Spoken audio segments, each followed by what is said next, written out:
بانو جس کے بارے میں سب سمجھ رہے تھے کہ وہ اب اس دنیا میں نہیں رہی، اصل میں وہ زعفران خان کے پاس ہوتی ہے۔ دراصل جس رات شیر بانو نے سراب لالا اور شیریں کی باتیں سنی تھی اور وہ زخمی ہوئی تھی، اسی رات سراب لالا اسے زعفران خان کے پاس چھوڑ گئے تھے۔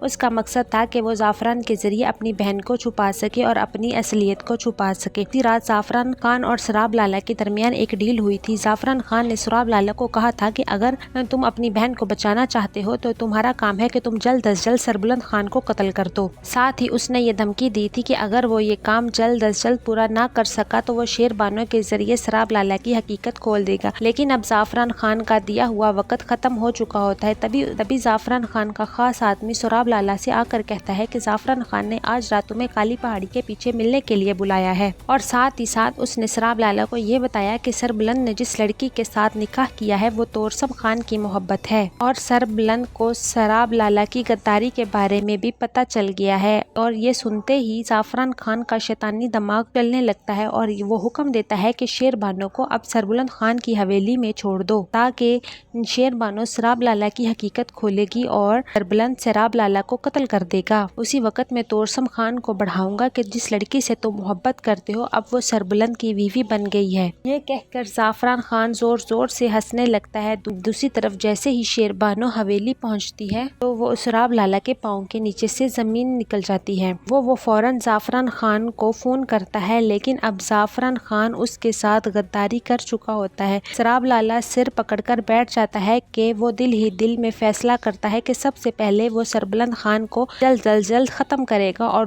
بعد میں وہ زعفران خان کو بھی نہیں چھوڑے گا۔ دوسری طرف شیر بانو کو سربلند اور ربیہ کے نکاح کی کوئی پریشانی نہیں ہوتی، وہ بالکل مطمئن ہوتی ہے، لیکن سربلند ربیہ کو دیکھ کر اندر ہی اندر بہت دکھی ہوتا ہے۔ وہ باتوں ہی باتوں میں شیر بانو کو کہہ دیتا ہے اور احساس دلانے کی کوشش کرتا ہے کہ وہ آج بھی اسی سے محبت کرتا ہے، لیکن شیر بانو کا اصل مقصد کچھ اور ہوتا ہے۔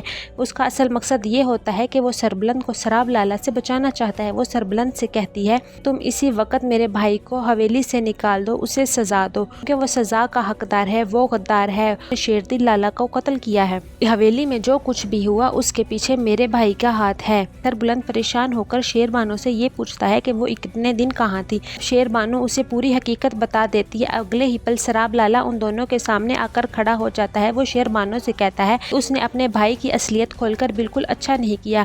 سراب لالا کہتا ہے کہ کیوں نہ اب میری حقیقت کھل ہی گئی ہے، اب سربلند خان کا قصہ ختم کر دیا جائے۔ لیکن اس سے پہلے کہ سراب لالا کچھ کر پاتا، گلزمان اور سربلند کے خاص آدمی اس پر ٹوٹ پڑتے ہیں اور اپنے ساتھ لے جاتا ہے۔ دوسری طرف زعفران خان اس انتظار میں ہوتا ہے کہ جلد ہی حویلی سے خبر ملے سراب لالا ختم ہو چکا ہے، لیکن جب کافی دیر تک کوئی خبر نہیں آتی تو وہ توسم خان کو کہتا ہے کہ اس لڑکی سے تم محبت کرتے ہو، وہ سربلند کے پاس ہے۔ وہ اسے کہتا ہے کہ جاؤ اور جا کر اپنی محبت کو حاصل کرو۔ سربلند خان کو راستے سے ہٹانا ہوگا، لیکن اب توسم خان کے دماغ میں زعفران خان کی بھتیجی کی باتوں کا اثر ہو چکا ہے، لیکن وہ سمجھ جاتا ہے کہ زعفران خان ابھی بھی اسے اپنے مقصد کے لیے استعمال کر رہا ہے۔ اسی وقت وہ توسم خان زعفران خان کو اپنی گاڑی میں بٹھاتا ہے اور ان کے علاقے میں چھوڑ آتا ہے۔ سربلند کے آدمی زعفران خان کو بھی پکڑ لیتے ہیں۔ جب توسم واپس حویلی میں آتا ہے تو زعفران خان کی بھتیجی اس کے سامنے کھڑی ہوتی ہے اور وہ بہت خوش ہوتی ہے اور وہ اسے کہتی ہے کہ پہلی بات تم نے مردوں والا کام کیا ہے، اپنی عقل سے فیصلہ کیا ہے۔